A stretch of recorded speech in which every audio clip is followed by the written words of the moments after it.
আর ইলিশ মাছের ভর্তা হবে, সাথে এই পুঁটি মাছ ভাজাও হবে। একদম ফ্রাই প্যানে তেল দেওয়া হচ্ছে।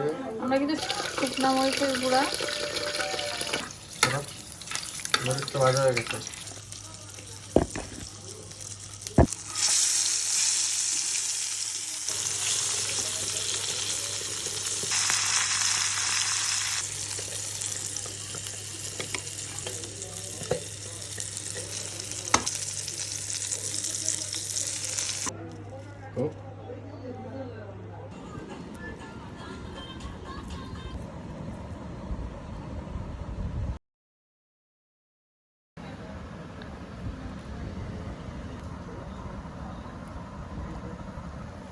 মাছগুলো সব দিয়ে দেওয়া হলো।